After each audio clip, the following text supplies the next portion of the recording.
veíamos en la lectura, me llamó la atención ahí en Marcos, en la lectura que teníamos, en capítulo 4, que dice el versículo 11 y 12: a vosotros es dado saber el misterio del reino de Dios, mas a los que están fuera por parábolas todas las cosas, para que viendo vean y no perciban, y oyendo oigan y no entiendan, para que no se conviertan y les sean perdonados los pecados. Para que haya perdón de pecados, haya conversión, es necesario percibir, escuchar y entender la palabra de Dios. Y ese es el propósito que tenemos nosotros al venir y exponer la palabra de Dios. Y ese es un motivo de oración. Amén. Vamos a orar primeramente. Padre bendito, te damos gracias por este privilegio de exponer tu palabra, por la libertad que tenemos de reunirnos como iglesia.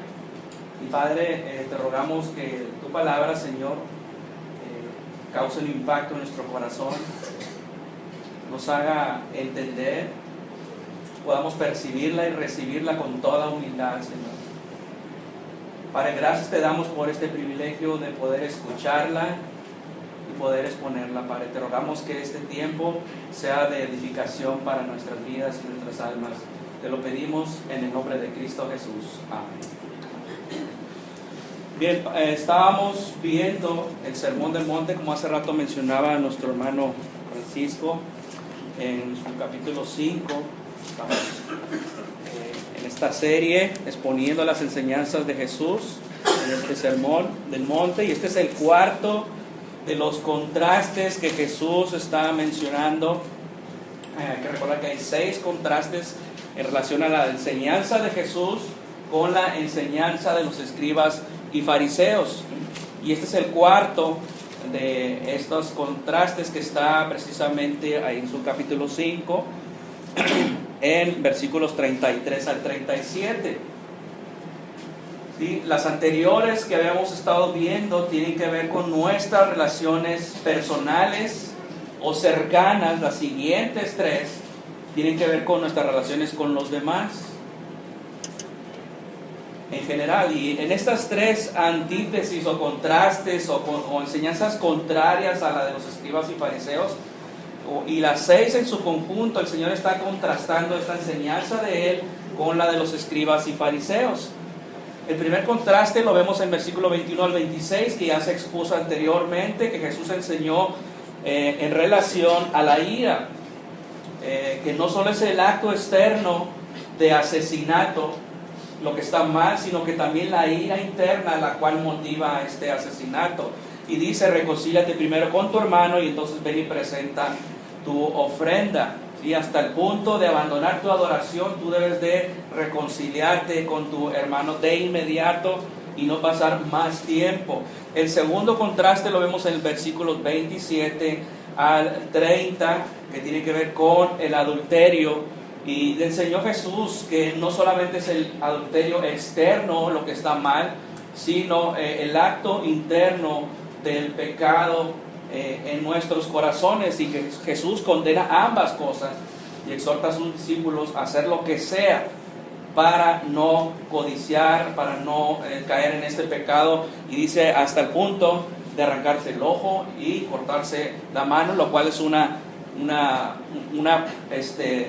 hipérbole, que es una figura retórica para hacer referencia a la seriedad y a las medidas drásticas que debemos tomar en relación a nuestro pecado personal. Versículos 31 al 32, vimos ya también las demandas judías del divorcio, que ellos pretendían divorciarse por cualquier causa. Jesús condena solamente o permitió solamente el divorcio cuando hay inmoralidad sexual. Entonces, cuando esta persona se divorciara por otras causas ajenas, por cualquier causa, esa era motivo de condenación por parte de Dios. Y al estar Jesús enseñando todas estas instrucciones, seguramente la gente que estaba escuchando, los escribas y fariseos, sin duda habían pensado: bueno, yo no he cometido estos pecados, ¿sí? Yo no he cometido asesinato, yo no he cometido adulterio, yo no me he divorciado, ¿sí? Yo no he menospreciado el matrimonio. Pero Jesús les dice: sí, ustedes han cometido todas estas cosas, y ustedes debían de haberlas enseñado porque están dentro del espíritu de la ley. deberían de darse cuenta, ¿sí?, de cuán lejos están del estándar que Dios había dado. Debían darse cuenta de cuán necesario era la expiación de sus pecados, de ser perdonados de sus pecados, y cuánta necesidad tenemos nosotros. Y ellos también le recuerdan que han quebrantado todos estos mandamientos y que necesitan de la gracia de Dios. Y a los discípulos Jesús les está diciendo: cuando estén ustedes unidos a mí, cuando tengamos una relación genuina y verdadera, por la cual Jesús ilustra ya en Juan capítulo 15, cuando dice: yo soy la vid, vosotros los pámpanos, el que permanece en mí, yo en él, este lleva mucho fruto, porque separados de mí nada podéis hacer. Cuando esta unión suceda, entonces se producirá el fruto de justicia que Jesús demanda. Esta unión es posible solamente a través del Evangelio. Cuando esta unión sucede, el Espíritu nos capacita para agradar a Dios. Y estos mandamientos que Jesús está diciendo, estas instrucciones, no son posibles sin el Evangelio. No es posible controlar tu ira sin el Evangelio. Es imposible no adulterar sin el Evangelio. No es posible que honremos el matrimonio sin el Evangelio. La gracia, el perdón y el poder que Cristo nos da por medio del Evangelio hace que estos mandamientos aparentemente imposibles se hagan posibles en tu vida. Entonces, estas enseñanzas de Jesús nos deben de llevar a un punto en que digamos: yo necesito del Evangelio. Y hemos de responder al Evangelio. Y todas estas enseñanzas se aplican a nosotros, porque todos aquí estamos en necesidad, en gran necesidad del Evangelio. Todos los días de nuestras vidas. No pensemos que porque se habla de asesinato, de adulterio, de divorcio, no se aplique a mí. Entonces llegamos al segundo grupo de 3 contrastes, y este primer contraste de este segundo grupo tiene que ver con nuestras palabras. Y este es un aspecto de la vida cristiana que a menudo a veces se descuida. Lo que decimos. Lo que decimos es importante para Dios. Lo que sale de nuestra boca es muy importante para Dios. Tiene que ver con la mentira y la honestidad. Tiene que ver con nuestras relaciones con los demás. Nuestras palabras son importantes. Dice el pasaje, voy a dar lectura, el versículo 33 al 37. Además habéis oído que fue dicho a los antiguos: no perjurarás, sino cumplirás al Señor tus juramentos. Pero yo os digo: no juréis en ninguna manera, ni por el cielo, porque es el trono de Dios, ni por la tierra, porque es el estrado de sus pies, ni por Jerusalén, porque es la ciudad del gran rey. Ni por tu cabeza jurarás, porque no puedes hacer blanco o negro un solo cabello. Pero sea vuestro hablar sí, sí, no, no, porque lo que es de más de esto, de mal procede. Este es un aspecto muy importante de la vida cristiana. Cuando el apóstol Pablo estaba tratando los asuntos en referencia a los pastores, que él demanda ciertos requisitos de todos los pastores.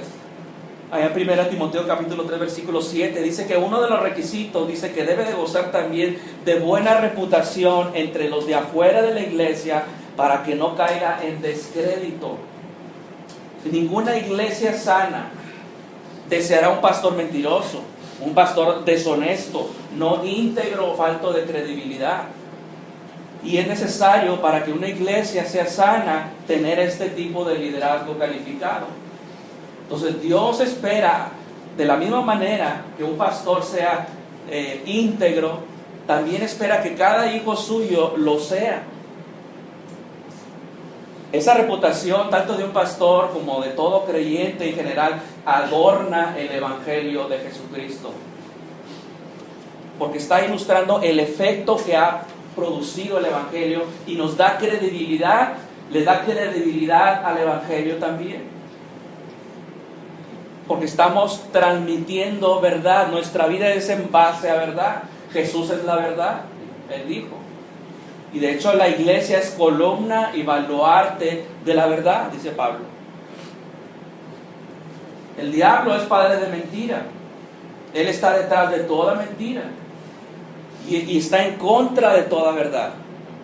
Él es el Dios de este mundo y este mundo se caracteriza por la mentira. Y ya que todos los hombres nacen en pecado, todos los hombres son mentirosos de nacimiento. El Salmo 58:3 dice: se apartaron los impíos desde la matriz, se descarriaron hablando mentira desde que nacieron. Jeremías, en capítulo 9, versículo 3 dice: hicieron que su lengua lanzara mentira como un arco, y no se fortalecieron para la verdad en la tierra, porque de mal en mal procedieron y me han desconocido, dice Jehová. Guárdese cada uno de su compañero y en ningún hermano tenga confianza, porque todo hermano engaña con falacia y todo compañero anda calumniando. Y cada uno engaña a su compañero y ninguno habla verdad. Acostumbraron, dice, su lengua a hablar mentira, se ocupan de actuar perversamente. Todos estos textos nos muestran la gran necesidad de credibilidad, de que andemos en toda honestidad e integridad. Mucha gente desafortunadamente duda de los pastores, ¿sí?, porque han caído en descrédito, a la falta de integridad. La gente no confía. No confía en las iglesias, porque la mentira y la deshonestidad han invadido y han creado esta falta de credibilidad. De hecho, los personajes bíblicos los vemos como Abraham mintieron. Jacob engañó a Saúl. Los hermanos de José mintieron a su padre. Ananías y Zafira mintieron. Y esto sigue hasta hoy. Sigue. La gente de negocios miente, los anunciantes mienten, los comentaristas, los oficinistas, los vendedores, los abogados, los maestros, los escritores, los políticos, ni se diga. Todos son sospechosos, todos. La gente engaña y el gobierno también engaña. La gente miente en sus declaraciones de impuestos. Y hacemos promesas que no podemos cumplir o que no tenemos la intención de cumplir. Damos excusas y traicionamos confidencias, todo como algo de la vida normal, de la vida cotidiana. Entonces, es necesaria la honestidad. Alguien nos pide perdón y dudamos. ¿Lo habrá dicho de dientes para afuera? Dudamos. Y a pesar de ser una sociedad corrupta, donde quiera que vamos existe la necesidad de verdad. En una corte judicial se requiere que los testigos digan la verdad, toda la verdad y nada más que la verdad.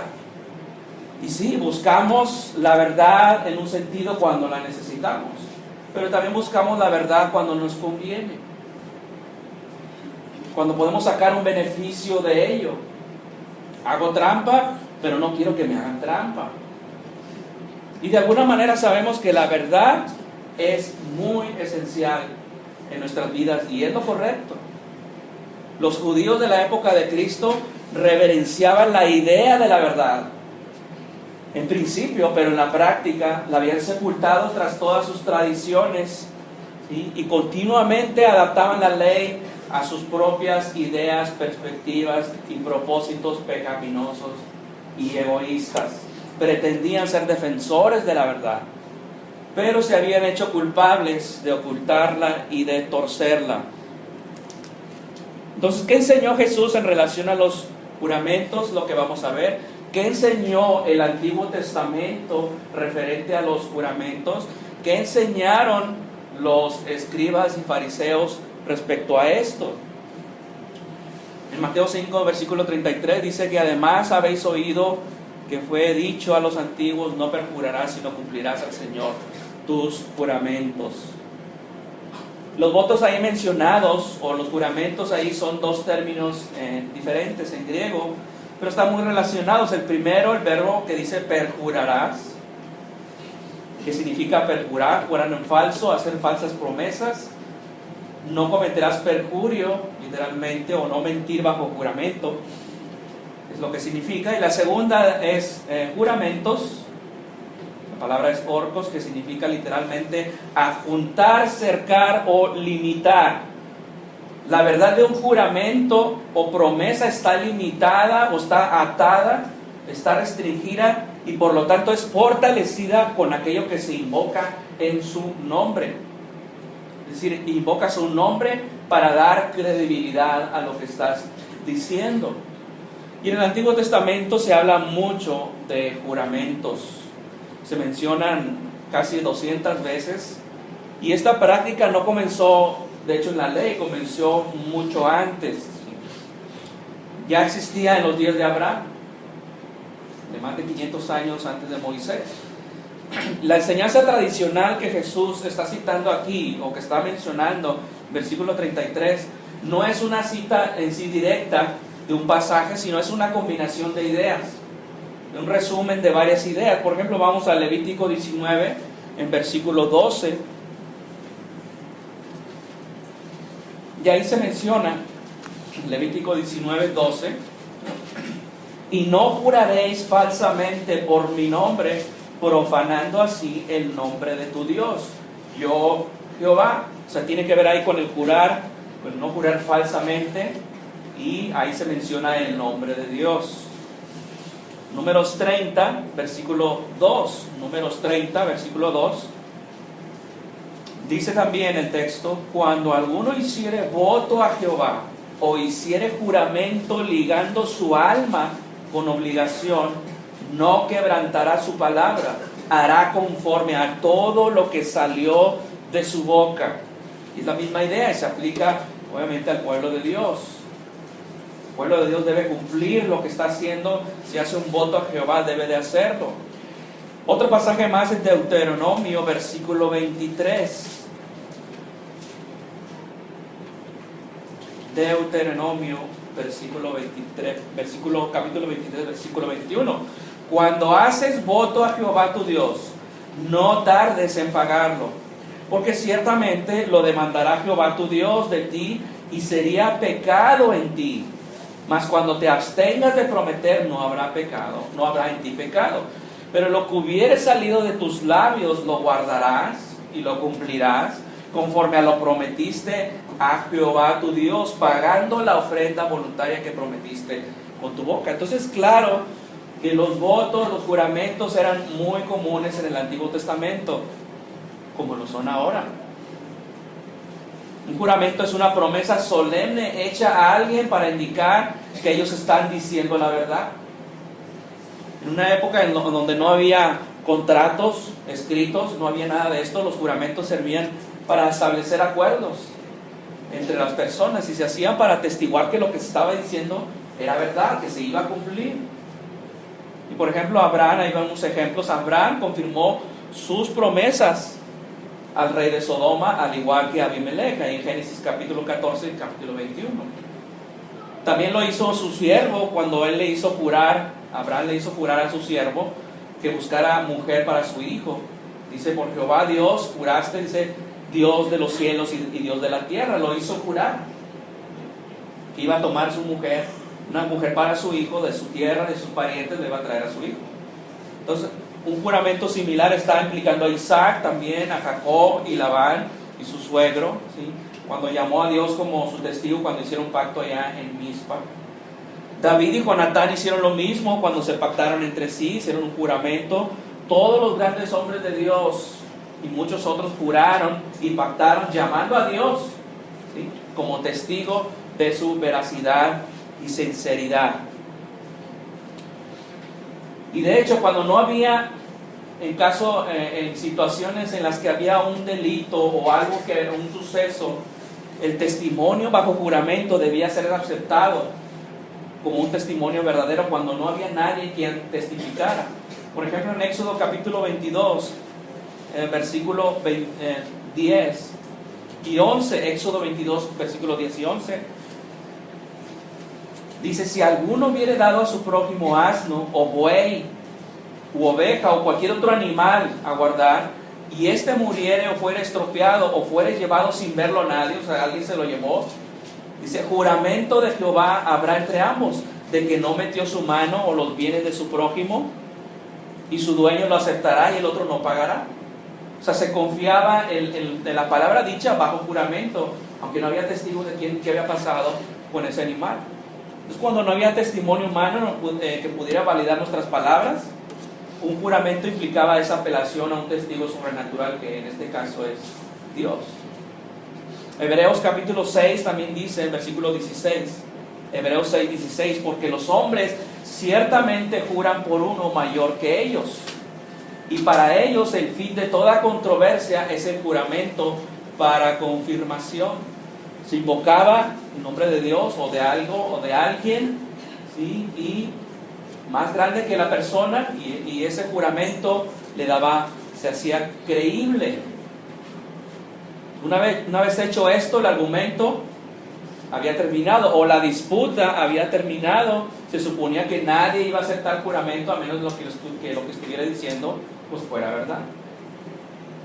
Incluso Dios mismo hizo juramentos. Dios mismo hizo juramentos. Y más aún, nuestra salvación, la salvación en Cristo está basada en un juramento que Dios hizo. Ahí mismo en Hebreos 6 notamos que el versículo 13, porque cuando Dios hizo la promesa a Abraham, no pudiendo jurar por otro mayor, juró por sí mismo, diciendo: de cierto te bendeciré con abundancia y te multiplicaré grandemente. Está hablando de aquel pacto que hizo Dios con Abraham en Génesis 22.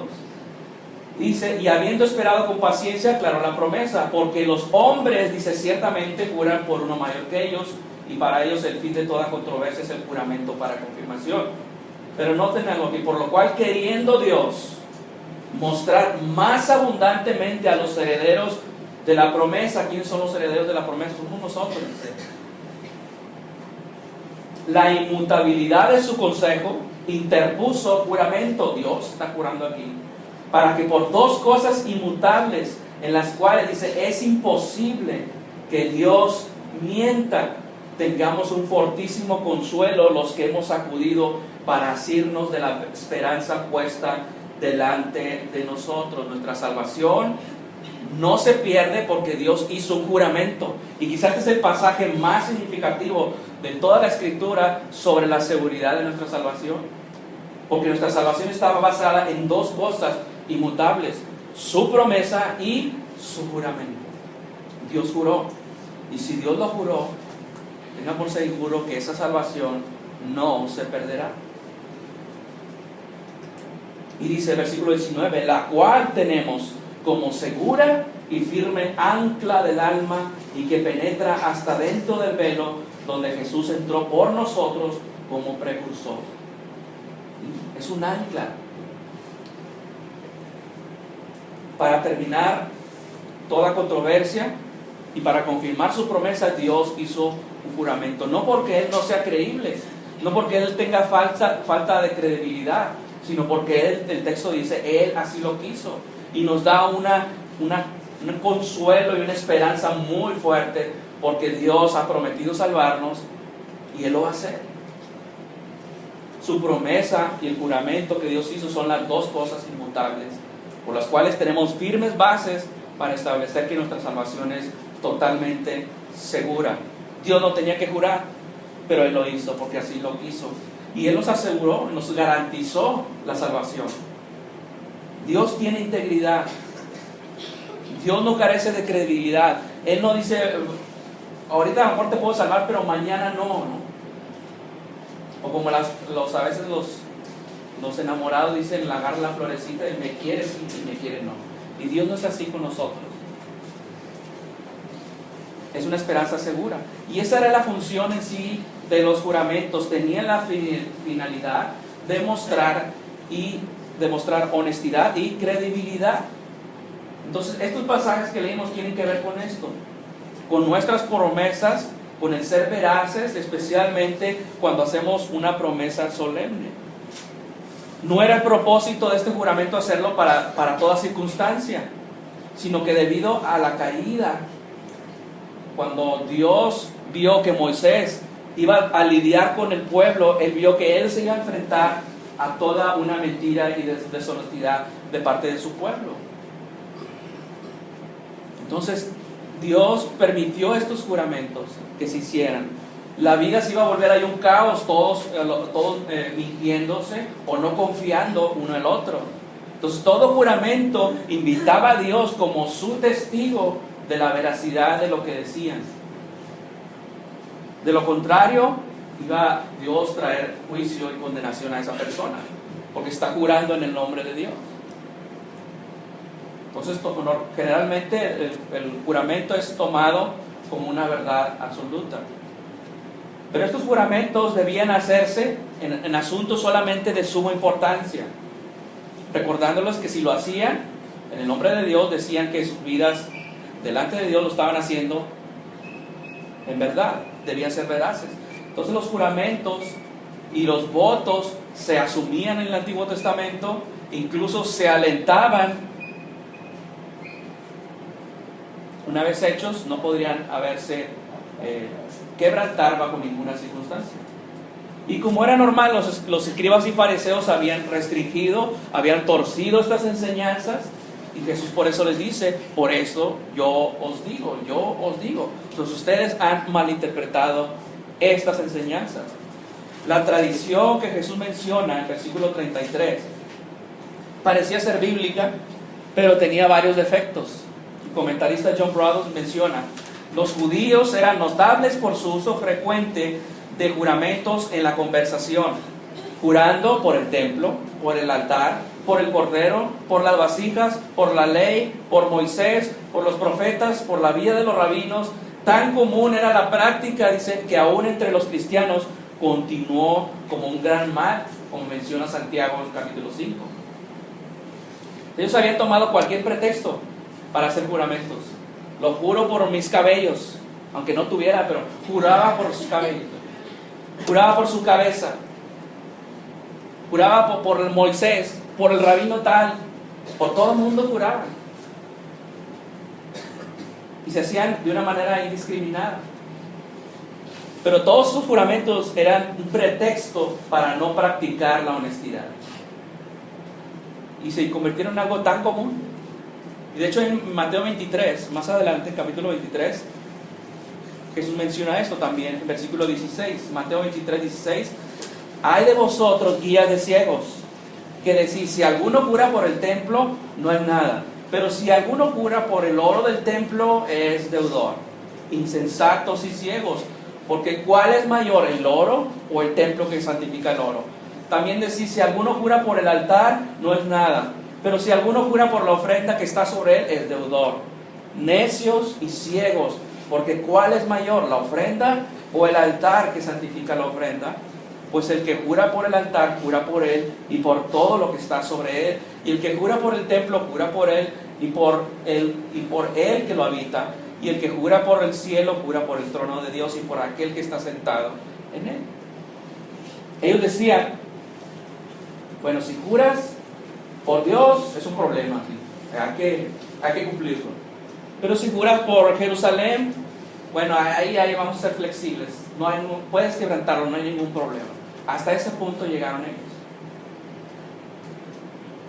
Y Jesús dice: bueno, jurar en el nombre de Dios está muy bien, hay que cumplirlo, es algo muy serio. Es un mandamiento que significa mucho más, dice Jesús. Esto significa mucho más. Ustedes lo han torcido. No es meramente externo, es algo espiritual y es algo interno. Tiene que ver con nuestra veracidad delante de Dios y delante de los demás. Entonces, lo habían restringido al pecado de perjurio solamente, esta instrucción. Estos juramentos eran obligatorios solamente cuando se hacían en el nombre de Dios. Si jurabas en el nombre de Dios era algo muy serio, pero si jurabas por otra cosa, pues podía ser opcional. Y este sistema en realidad era una manera de mentir rutinariamente y fue considerado como algo perfectamente aceptable. Tú puedes jurar: te juro por el nombre de la tumba de mi madre, por mi vida te lo juro. Pero muchas veces de esas ocasiones era un pretexto para no cumplir lo que se estaba diciendo. Y de esta manera los mandamientos que leíamos hace rato en Levítico 19:12, no jurarás falsamente por mi nombre, eran convincentemente interpretados por ellos como un permiso para jurar falsamente por cualquier otro nombre excepto el de Dios. Y Números 32, cuando dice, cuando alguno hiciere voto a Jehová o hiciere juramento ligando su alma con obligación, bueno, si lo hiciste en nombre de Dios, estás ligado, pero si no lo hiciste, tienes permiso, ¿verdad?, para quebrantar tu promesa. Y de esta manera la veracidad de la palabra de Dios era rebajada y era acomodada a las tradiciones de los rabinos y escribas y fariseos. En lugar de que ellos instruyeran a que todos vivieran de una manera íntegra, en verdad, que todo lo que dijeran realmente fuese veraz, ellos la habían torcido como maneras para no decir la verdad. La enseñanza de Jesús la vemos en versículos 34 en adelante.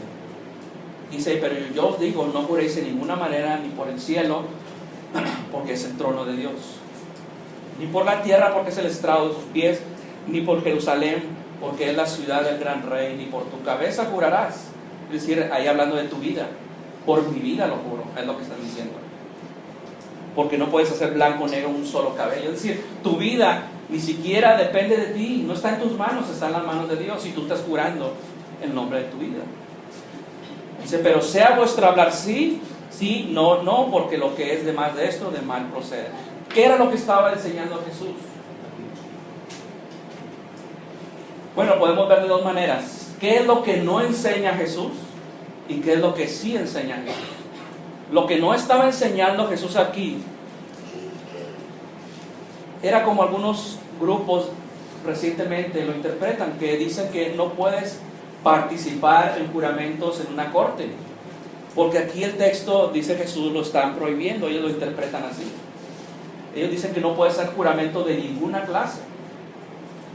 Pero si esto fuera así, entonces estaríamos interpretando esos principios, esos mandamientos, de la misma manera que lo interpretaron los escribas y fariseos. Pero Jesús es claro aquí que en esto implica más allá de algo civil y religioso como ellos lo habían restringido estos juramentos. Solamente en aspectos de corte, en aspectos religiosos o en aspectos civil se aplicaba ese mandamiento, pero no a todas las palabras que decíamos diariamente. William Hendrickson dice, lo que tenemos en Mateo 5, 33 a 37 es la condenación del juramento impertinente, profano, innecesario y con frecuencia hipócrita, usado para impresionar y para sazonar la conversación ordinaria. Contra este mal Jesús recomienda la sencilla veracidad de pensamiento, palabra y hecho. Ellos lo habían hecho tan común en su hablar diario, juraban por todo el mundo. Entonces, lo que no enseña Jesús no es que esté prohibiendo hacer todo tipo de juramentos. ¿Por qué? Porque a la luz de la enseñanza de lo que hemos visto en el Antiguo Testamento sobre los juramentos específicos, están ahí alentados en el Antiguo Testamento. Dios mismo hizo juramentos. Difícilmente puede ser correcto, como muchos interpretan este pasaje, que Jesús está prohibiendo el realizar juramento bajo cualquier circunstancia. En Deuteronomio 10, versículo 20 dice, a Jehová tu Dios temerás, a Él solo servirás, a Él seguirás y por su nombre jurarás. El mismo apóstol Pablo, él practicó esto. Lo notamos ahí en 2 Corintios capítulo 1, versículo 23. Dice, mas yo invoco a Dios por testigo sobre mi alma, que por ser indulgente con vosotros no he pasado todavía a Corinto. Y Pablo está jurando, eso es hacer juramento. También lo hizo en Romanos capítulo 9, versículo 1. Verdad digo en Cristo, no miento, y mi conciencia me da testimonio en el Espíritu Santo que tengo gran tristeza y continuo dolor en mi corazón. Pablo está haciendo un llamado aquí a Cristo, al Espíritu Santo, como testigos de su propia conciencia, de que lo que va a decir o de lo que estaba a punto de decir. Y eso es jurar a Dios. Él lo hizo. De hecho, el mismo Jesús, cuando dice, de cierto os digo, eso también es una forma de juramento. Jesús muchas veces utilizó, porque de cierto os digo. Eso también es algo muy enfático. Que lo que está diciendo es verdad, está recalcando una verdad, para llamar la atención sobre una enseñanza en especial de importancia. Es muy claro que Jesús no está prohibiendo el tomar juramentos civiles, religiosos en el Sermón del Monte. Cuando nos bautizamos, cuando venimos a Cristo y tomamos la obediencia, el paso de obediencia de tomar el bautismo, estamos haciendo un voto también, un juramento. Cuando venimos a la cena del Señor, también estamos haciendo lo mismo. Cuando nos casamos, hacemos un voto delante de Dios, de amar y de cuidar a nuestro cónyuge durante el tiempo que Dios nos permita estar juntos. Y hacemos un compromiso firme de honrar el matrimonio. Entonces, ¿a qué se refiere Jesús? ¿Qué es lo que está prohibiendo? A lo que Jesús se opone aquí es a toda palabra o discurso que no diga la verdad. La justicia de Cristo nos debe de llevar a un punto en el que no sean necesarios los juramentos o los votos, sino que la sola palabra que sale de nuestra boca sea verdaderamente en verdad. Las palabras del cristiano han de ser veraces. Deben ser caracterizadas por franqueza, honestidad e integridad. El verdadero adorador a Dios odia las mentiras. Jesús se opone a todo voto y juramento innecesario. Y dice que lo que digamos como creyentes, como hijos de Dios, lo decimos delante de la presencia de Dios mismo. ¿Por qué? Porque todo lo que decimos, todo lo que fluye de nuestra boca es en nombre de Dios. Llevamos el nombre de Dios de por medio en todas nuestras palabras. Somos sus representantes. El apóstol Pablo dice en 2 Corintios 5:20, somos embajadores en nombre de Cristo. Dice, como si Dios rogase por medio de nosotros. Todas nuestras palabras es como si Dios hablara. Y nos conviene considerar muy seriamente que todo lo que decimos como hijos de Dios sea en conformidad a la verdad. Todas nuestras palabras son un voto delante de Dios. Toda promesa que hagas bajo el nombre de Dios, delante de Dios, todo lo que dices es delante de Dios, es ante Dios y lleva de por medio el nombre de Dios. El compromiso que haces en una boda es bajo el nombre de Dios y es muy serio. Por eso es que el matrimonio toma aquí una gran importancia aquí, porque lo estamos haciendo delante de Dios.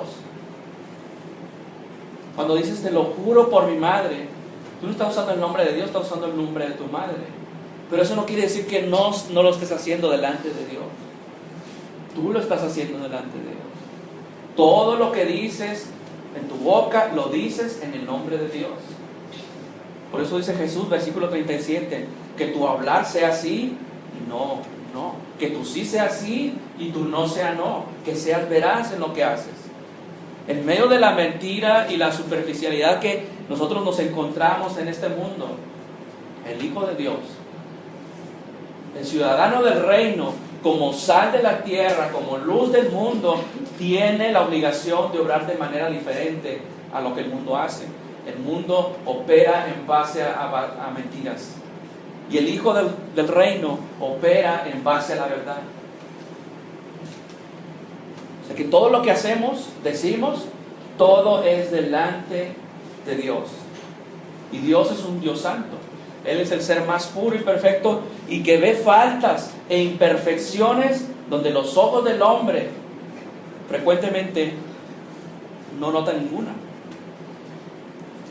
Él lee nuestros motivos internos, toma nota de nuestras palabras y pensamientos, como también de nuestras acciones. Y Él exige que haya verdad en todo lo que hagamos y digamos. O sea, no hay lugar a mentiritas. Todo debe fluir en base a la verdad. William Barclay dice algo aquí importante. Dice, aquí tenemos una gran verdad eterna. La vida no se puede dividir en compartimientos, en algunos de los cuales está Dios y en otros no. No puede haber una clase de lenguaje en la iglesia, otra en el mercado, otra en la fábrica, otra en la oficina. No puede haber un nivel de conducta en la iglesia y otra en el mundo de los negocios. El hecho es que Dios no necesita que se le invite a ciertos departamentos de la vida y se le impida la entrada en otros. Está en todo, en toda la vida y en todas las actividades. No oye solo lo que le decimos en la iglesia dirigiéndonos a Él por su nombre, lo oye todo. No puede haber ciertas expresiones que eviten que esté implicado en una transacción. Consideraremos sagradas todas las promesas si tenemos presente que siempre se hacen en su presencia. La verdad no tiene grados o matices. Dice John MacArthur, una verdad a medias es una mentira y una mentira piadosa es realmente negra. Y el Salmo 51:6 dice, he aquí tú amas la verdad en lo íntimo. Si en las cosas más pequeñas, Dios también está de por medio y su nombre está de por medio. Proverbios 6:16 dice que Dios o que Jehová aborrece la lengua mentirosa. Versículo 17. Así que no solo los juramentos deben ser totalmente sinceros, confiables, sino incluso las conversaciones más rutinarias deben de ser veraces en cada detalle. Dios es un Dios santo, su reino es un reino santo y el pueblo del reino ha de ser un pueblo santo también. Y hemos de tener cuidado con hacer promesas que no pretendemos cumplir. Y frecuentemente nos podemos hallar en esto. Hermano, oras por mí, sí, yo voy a orar por ti. ¿Lo hacemos? Ten cuidado con esto. Frecuentemente podemos caer en esto. Le prometemos algo a nuestro cónyuge, le prometemos algo a nuestros hijos que no lo vamos a cumplir. Santiago 5:12 dice, pero sobre todo, hermanos míos, no juréis ni por el cielo, ni por la tierra, ni por ningún otro juramento, sino que vuestro sí sea sí y vuestro no sea no, para que no caigas en condenación. Y esa palabra debe estar ahí en rojo subrayada. Nuestras palabras nos pueden condenar.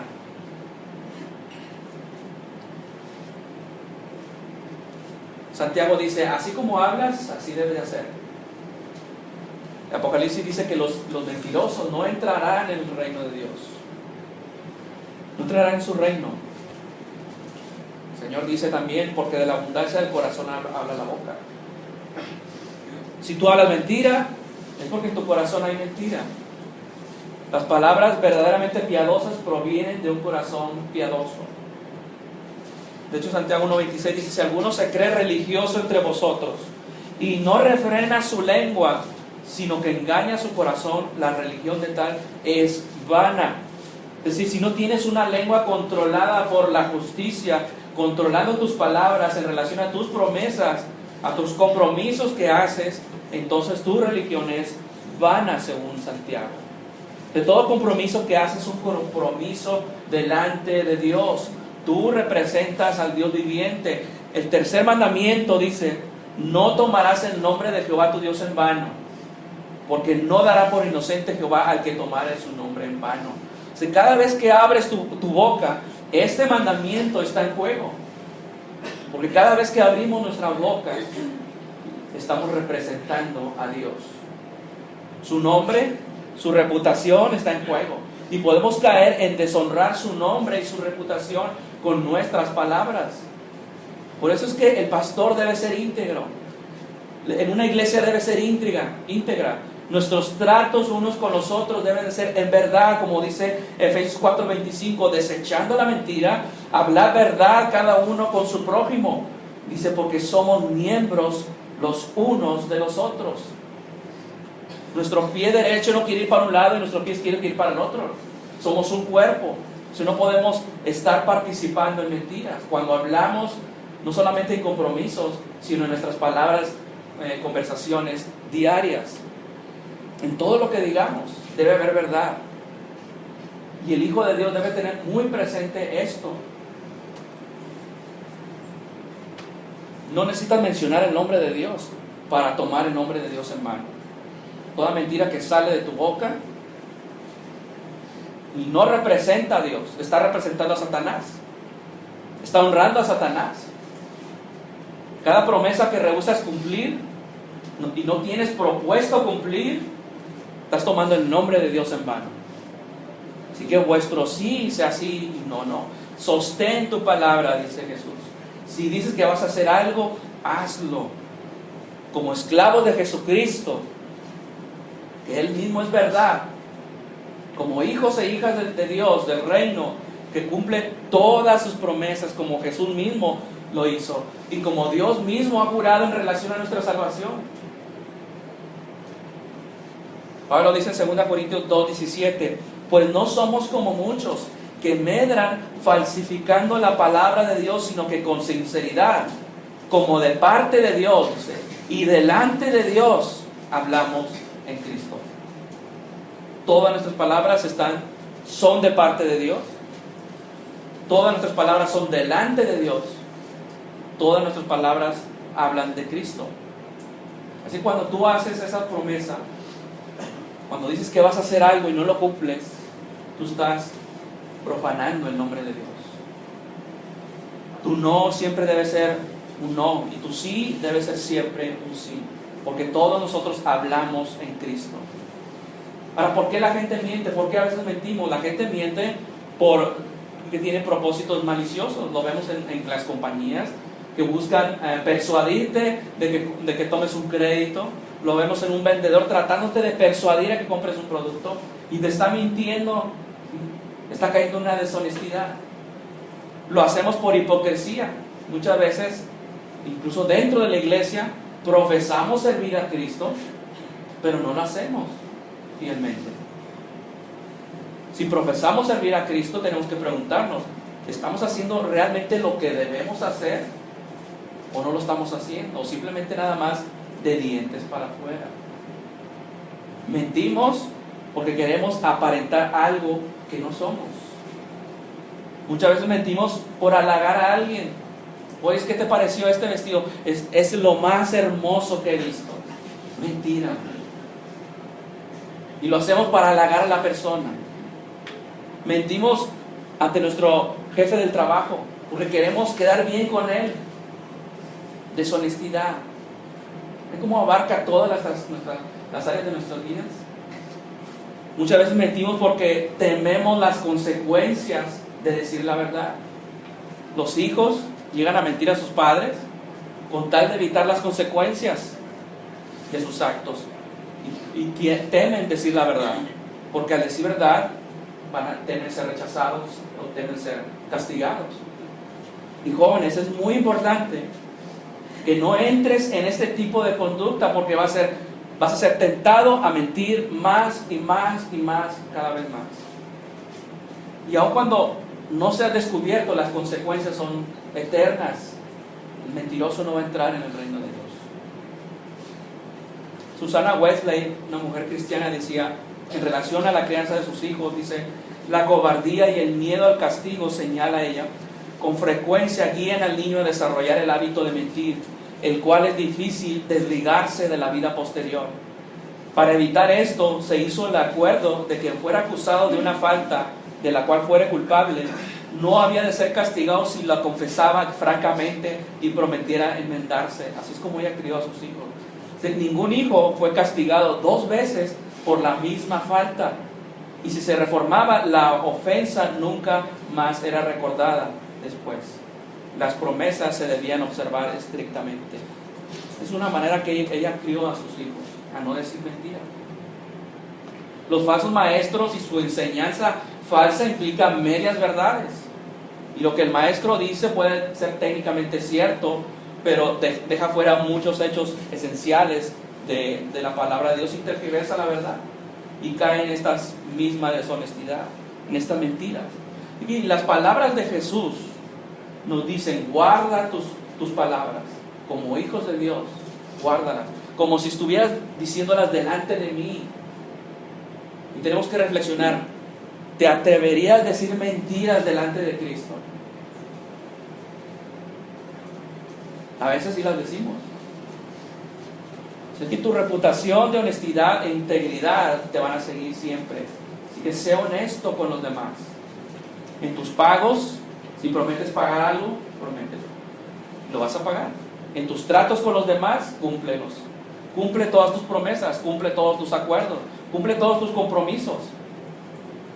Por causa del Evangelio, por causa del nombre de Dios, por causa del nombre de Cristo. Porque la reputación del nombre de Dios está en juego. Ahora podemos terminar con dos cosas aquí, dos palabras. Una en relación a los incrédulos y otra en relación a los creyentes. Jesús habla aquí a los creyentes y a los incrédulos. A los incrédulos les dice: si tú estás luchando con esto, necesitas de la gracia de Dios. Porque una mentira te va a llevar a otra. Y llega un punto en que pierdes tu credibilidad y te vas a condenar. Y toda tu familia, todas tus relaciones serán destruidas por tus mentiras. A la luz de este texto sabes muy bien que esto es muy serio. Si estás atado a un patrón de mentiras, sabes que esto es muy serio. Y nadie va a confiar en ti. Necesitas un Salvador, dice Jesús. Y Él está invitándote a que vengas y entregues, a que te entregues a su misericordia, a la gracia que Él te ofrece, confiando en su sacrificio todo suficiente para salvarte y liberarte de tu pecado. Y a los creyentes les dice: todos nosotros, tú no eres perfecto. Deja de actuar como si estos pecados tú no los hayas cometido. Tú no eres totalmente santificado, tú no eres libre de pecado. Esto nos debe recordar que necesitamos crecimiento como creyentes. Y estudiar a esto nos debe llevar a vernos a nosotros mismos como más pecadores de lo que éramos antes. Necesitamos el poder santificador del Espíritu Santo. Debemos huir al Señor y clamar a Dios: mis palabras no han sido tan puras, no han sido tan piadosas como debían ser y como tú demandas en este texto. Líbrame de caer en esta deshonestidad. Para ti que no tienes a Cristo, Dios dice: tú necesitas a Cristo. Y para ti creyente, te recuerda que necesitamos estar en constante arrepentimiento y en pos de la santificación, en pos de la honestidad, en pos de la integridad, en pos de la veracidad en nuestro hablar diario. Y Jesús dice que tu sí debes ser sí, debes de cumplirlo. Tus juramentos, tus votos, tus promesas, con la ley civil, sí, con pagar tus deudas, sí, sino en todo lo que prometes, dice Jesús, en todo tu hablar, todo lo que tú dices, todo lo que sale de tu boca, lo dices delante de Dios, de un Dios que es 3 veces santo. Y debes recordar que tu lengua, como un pequeño fuego, es capaz de producir un incendio masivo de problemas mucho mayor que el que tus manos y tus pies podrían realizar. Sufrirás consecuencias. Debes tomar medidas drásticas en tu pecado, en tu deshonestidad. Mentiras, falsas promesas, palabras vanas, todas son características de una persona que no tiene a Cristo. Así que el que piensa estar firme, dice la Escritura, mire que no caiga, arrepiéntete hoy. Que como decía David en el Salmo 19, que los dichos de nuestras bocas y la meditación de nuestro corazón sean gratos delante de Dios, dice el salmista. Proverbios 26, para concluir. Proverbios 26.